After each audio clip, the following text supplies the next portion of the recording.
Coming up on News Live at 6, on the corner of Marshall Street, something new coming in place of an old Starbucks. Exclusive details tonight. Robbery on the quad, 2 flags stolen. I'll have the story later today. But first, updates on a tragedy in Nashville. It's another school shooting. We have the details on Live at 6. It starts right now. News Live at 6, your campus news leader. We begin with tragedy tonight. Police are still working to establish a motive in the shooting that killed 3 kids and 3 adults at a Nashville private Christian school. Good evening, I'm Walker Simmons. And I'm Nicole Aponte. Police say they sense, quote, resentment may have been a factor. Little is known about the 28-year-old shooter's identity. Police say the shooter was a transgender former student of the school. After recent confusion regarding Hale's identity, police have confirmed that Hale was a transgender man assigned female at birth. He used male pronouns on social media. Hale's parents say he lived at home and had an undisclosed mental disorder. They say they were not aware of the 7 firearms Hale was hiding. Police body cam footage was released this morning, and this is a warning. The footage you're about to see contains some violent content.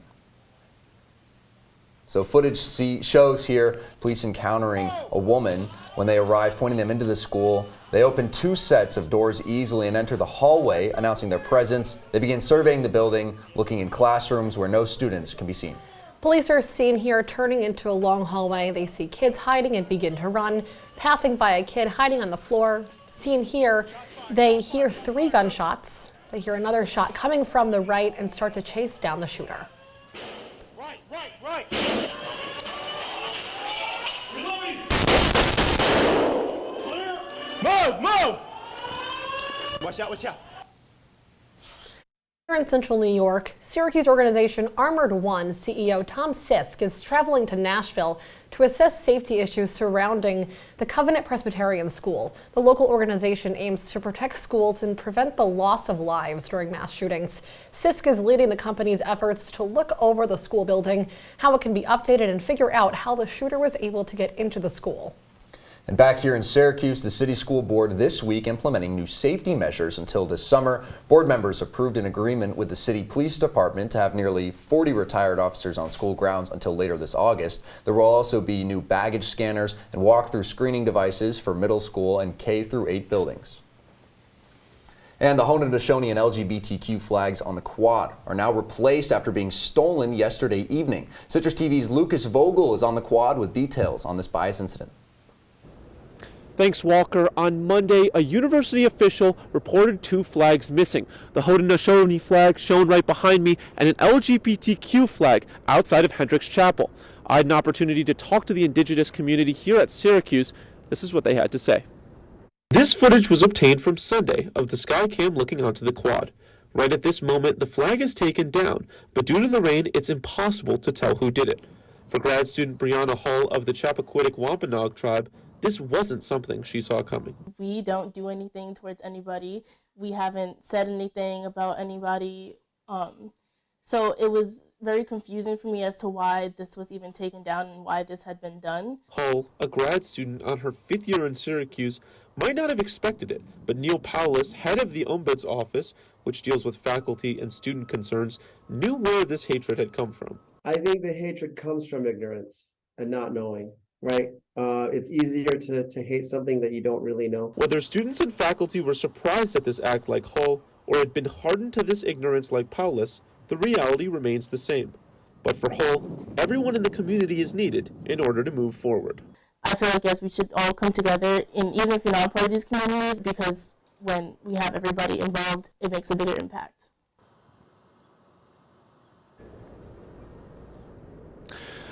DPS Chief Craig Stone said in a statement that DPS officials were reviewing footage to find out who was responsible for this incident. He also said, quote, their actions undermine community's commitment to creating and sustaining a diverse and inclusive campus. For Citrus TV News, I've been Lucas Vogel. Walker? Lucas, thank you. We'll have updates as they come in tomorrow on Live at 6. Well, Well, the LGBTQ Resource Center is supporting the trans community this week by pushing beyond visibility and towards transgender liberation. In this Trans Week of Liberation, the campus community is supporting trans, non-binary, and gender non-conforming people. The LGBTQ Resource Center is hosting a writing workshop with artist River Mason tomorrow from 12:30 to 1:30. Open mic is tomorrow from 6 to 7:30 in Maxwell Auditorium. Any students with transgender identity is welcome to come. And Asian American and Pacific Islander Heritage Month will also be honored during the month of April. The university will host a series of events for the campus community. The Heritage Month's kickoff is scheduled for this Friday in the Shine Student Center starting at 4 in the afternoon. The month-long celebration will also include an alumni panel discussion, guest speakers, and a vigil. For more information, head to the Syracuse University website. The LGBTQ Resource Center also hosted a queer clothing exchange to give students the opportunity to trade and find gender-affirming clothes. CitrusTV reporter Caitlin Campbell has the story. The LGBTQ Resource Center constantly puts on events for the LGBTQ community here at Syracuse University. For fashionable finds and fun times, the clothing exchange is just one of these events. With a growing community, Sonia Nusser explains the importance of events such as the Queer Clothing Exchange to provide comfort for all in attendance. So this event has several purposes. I mean, first of all, it's just kind of a fun way to get the community together. But more than that, it's a way to kind of help break down financial and otherwise barriers for people to access gender-affirming clothing. Tatiana Nullums says what students should expect when attending an LGBTQ event and the bond it creates. It helps students come together and, just get them talking, get them coming to events, and get them actually fostering community and making friends. I feel like you should just expect to have a good time, expect to just make friends, find community, and find cute clothes to wear. Students can learn more about events like the Queer Clothing Exchange by visiting the LGBTQ Resource Center website. There are multiple opportunities for niche groups as well as general interest. For CitrusTV News, I'm Caitlin Campbell. Caitlin, thank you so much. Yeah, incredible day right now out on campus. Oh my gosh, it was so nice. Yesterday, raining. I hate going. Look, I prefer snow over the rain. That's how much. Really? Yeah. I'm tired of winter, so I like a little bit of rain, but I got to see the sun today. Hopefully some sun is in our future Hopefully some too. more. But what's going on right now? Ronnie Parrillo, can you tell us? Well, Nicole, I can tell you that I am in agreement there. I much prefer the rain over the snow. It's just, I don't want to deal with all that cold anymore. And I'm pretty done with it. The good news is that here in Syracuse, we are inching closer every day to those spring-like temperatures. We're in the mid-40s right now, outside in the Salt City, under partly cloudy skies.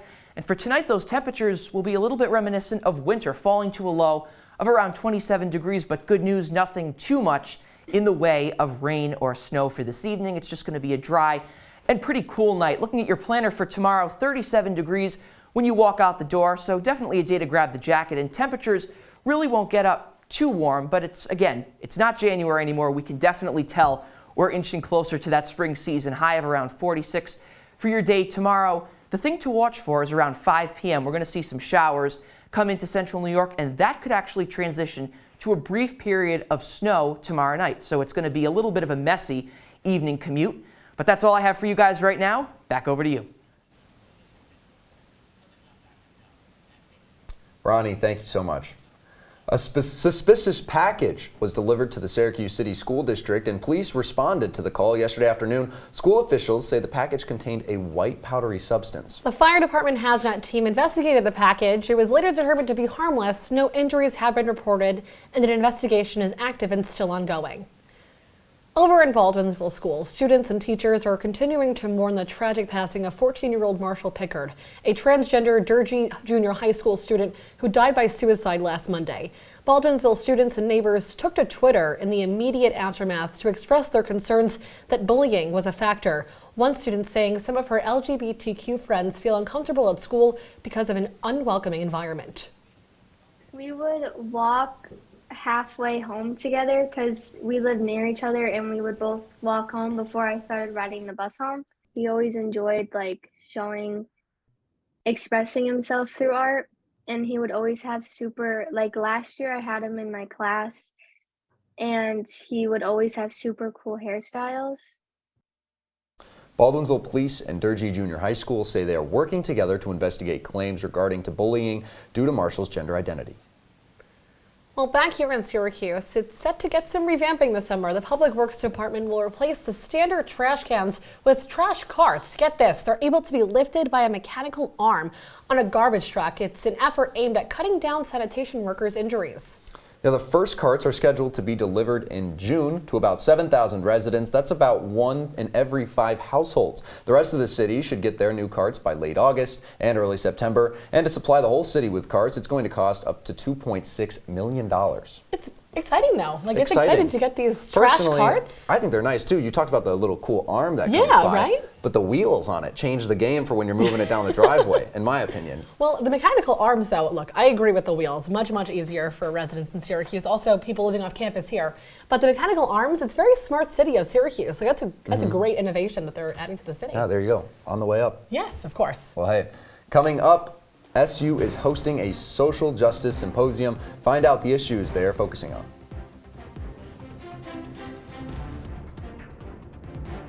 And coming up after the break, what the election next week means for Syracuse University graduate workers.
You're watching CitrusTV News live at 6 with Nicole Aponte, Walker Simmons, and Ronnie Parrillo. Now, your campus news leader continues. Welcome back to News Live at 6. Since January, Syracuse Graduate Employees United has been making university history. They are working to impact both current and future graduate student workers by improving working conditions as a union.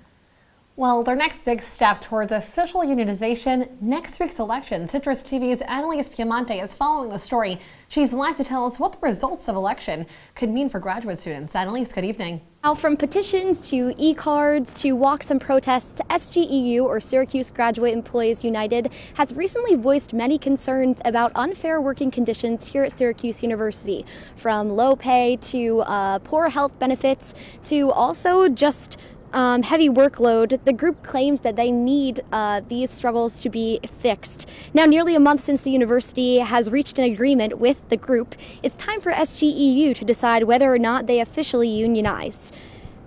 Next week, eligible graduate students can stop by the JMA Wireless Dome on April 3rd and 4th from 9 to 7 to vote either for or against a union. Majority vote in favor of a union means members will elect leaders to negotiate with the university formally.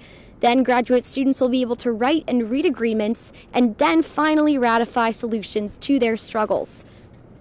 They will likely vote in favor, but this does not mean that their efforts are over. However, students in universities all over the country have recently found success in unionizing. Hopefully, Syracuse University graduate students will find success too. I'm Citrus TV's Annalise Piamati. Walker and Nicole, back to you. Thank you. It's time to cast your ballot. Student Association voting is open now until Friday at midnight. You must be an undergraduate student at SU or ESF to vote. So head to sa.syr.edu/vote and log in using your g.syr email. Syracuse's representative in Congress is getting ready to take questions from voters. Today, Congressman Brandon Williams announced his first string of town hall events across the 22nd district. The news comes just one day after a few hundred voters signed a petition requesting town halls from Williams. His spokesperson said the meetings had been planned before the petition was submitted. All 4 of the meetings are set to start at 6:30 p.m. The dates and locations are listed on your screen now. None of the initial events are being held in Onondaga County, but Williams staff say a second round of town halls will be announced at a later date. Residents are encouraged to RSVP at williams.house.gov. And Syracuse University is hosting a social justice symposium later this week in the Lender Center for Social Justice. Citrus TV reporter Anna Selevich has more on what the symposium is all about. The Lender Center for Social Justice Symposium aims to address all aspects of the U.S.'s widening racial wealth gap. The symposium, which is supported by MetLife Foundation, will take place this Thursday and Friday at Syracuse University's College of Law. More than 40 presenters will discuss structural factors that contribute to the gap and propose steps organizations can take to minimize their impact on communities of color. SU Environmental Interior Design Associate Professor Shion Lee says the symposium is a way for people to learn how to help diverse, low-income communities that lack fundamental resources and support.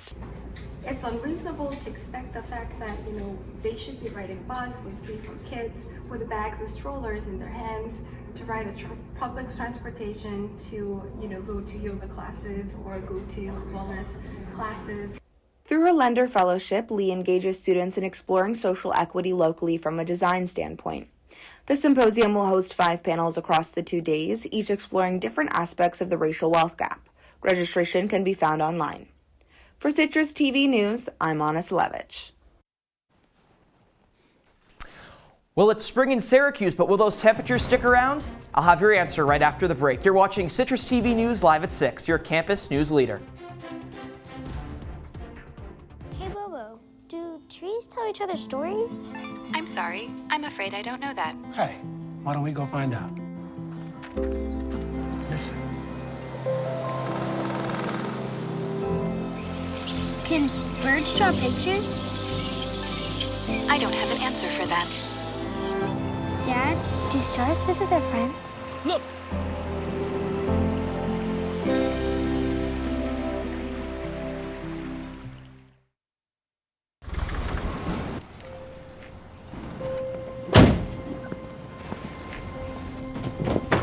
Dad, they took over my bedroom. Come on, come on. Okay, Dad. 1, 2, 3.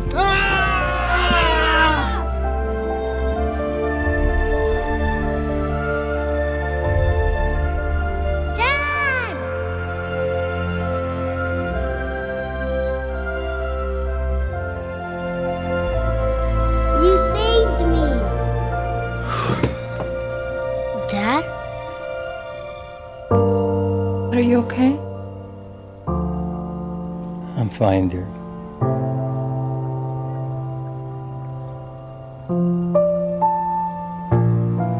Your hero needs you now, and AARP is here to help.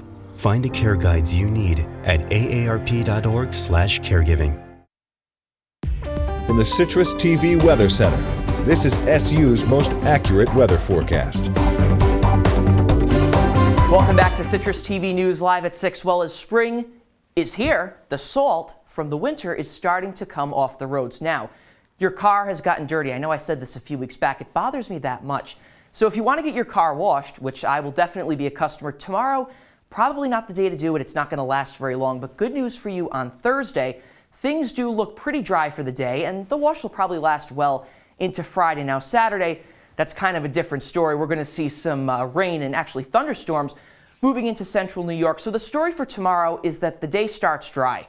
You're not going to be too concerned with any precipitation as you head out the door. But around 5 p.m., some rain will move into the area, transitioning to snow. See, the low temperature is going to fall to the low 20s tomorrow night, actually.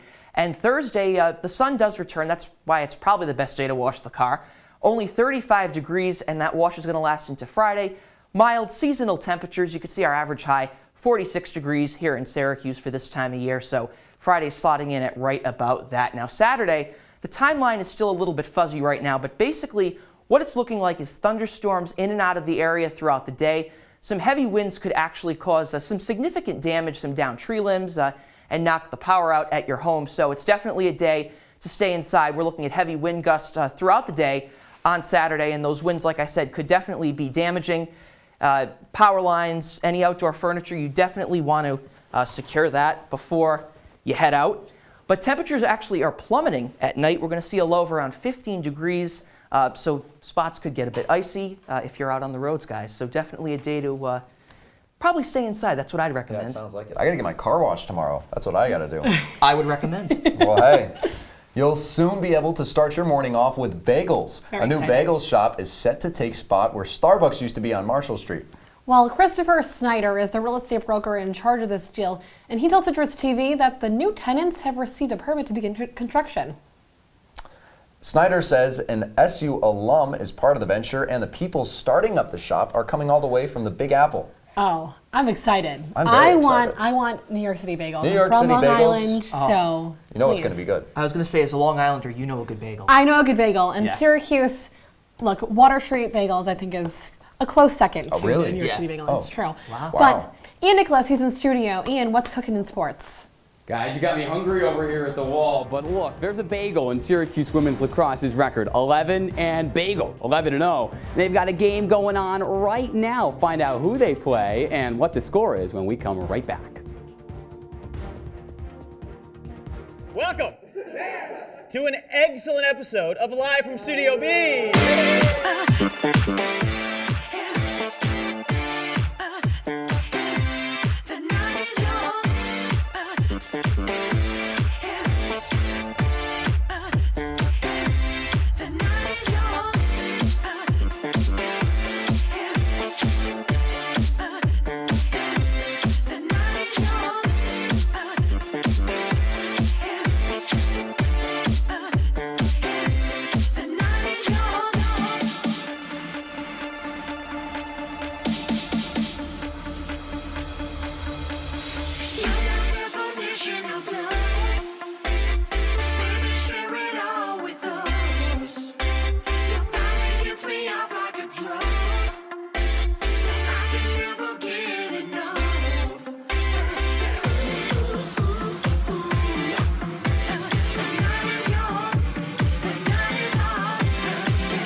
And now, your Citrus TV Sports Report. Syracuse women's lacrosse is 11-0. Let that sit in. Welcome into sports. I'm Ian Nicholas. SU's also 11-0 all-time against Cornell at home. Those two are currently going at it inside the Dome, where opening draw was at 6. Now, if the Cuse prevails, it tie the longest winning streak in program history. So, are the Orange on track to nab their 12th victory?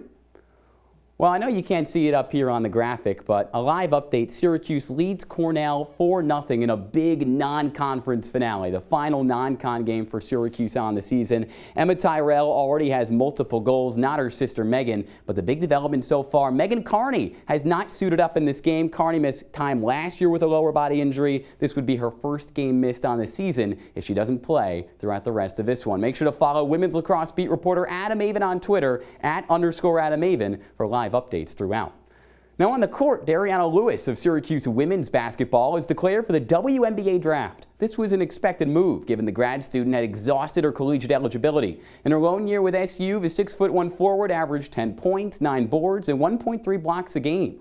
Lewis's final game with the blue and orange saw her break the single-season programmer record for total rebounds. That record was previously held by her own coach, Felicia Leggett-Jack. Now, FLJ promised to buy Lewis a Gucci bag if she hit that milestone. Well, now she's turning pro. Maybe Lewis can buy that Gucci bag by herself. Also on the hardwood, but in the NBA, the Knicks playing their first home game since the passing of franchise legend Willis Reed. And what a great finish from Emmanuel Quickley in that third quarter as the Knicks go up 11. And IQ, his name's Emmanuel. He might go by Emmanuel now. 40 points, a career high for Quickley. Knicks lead by 30 with just 6 minutes left in the fourth quarter. It's time for Obi Toppin to go up and in with a two-handed flush as the Knicks destroy the Rockets 137-115. Now down in D.C., the Yankees wrapped up playing the games that don't count against the Nationals. New York finished spring training at 13-18 overall after a loss to Washington 3-0. The Yanks' final tune-up before opening day did reveal one thing, though. Nestor Cortes is ready to go. The All-Star pitched 4 frames and allowed just 1 run off a solo shot. Cortes didn't record a strikeout, but he didn't need to, with Anthony Volpe making play after play at short. The 21-year-old makes his big league debut in the Bronx tomorrow, and that is against the Giants. First pitch is at 1:05, but for now, let's send it back to Nicole and Walker at the desk. Ian, thank you so much. When you come back, Ronnie Parrillo has one last look at your weather. Stay with us. Oh.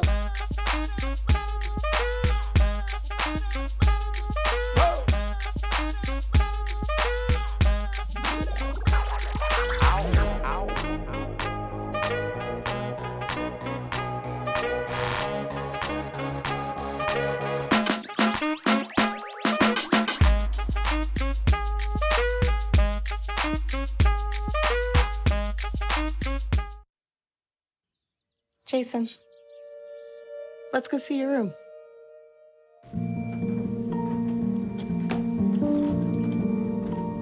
What do you think? We kept it a little spare, so you can decorate it how you like.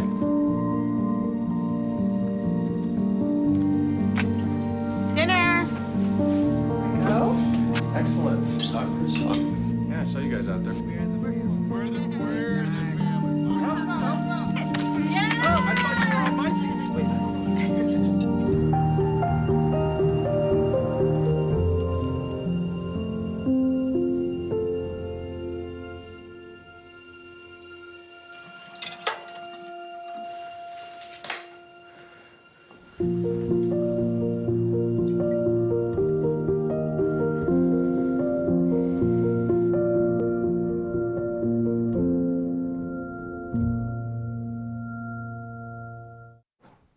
All right, welcome back. One last look at your wake-up weather. The skies will look like this when you get out of bed tomorrow morning, but they're not going to stick around for the whole day. About 34 as your feet hit the ground and you head out to class tomorrow.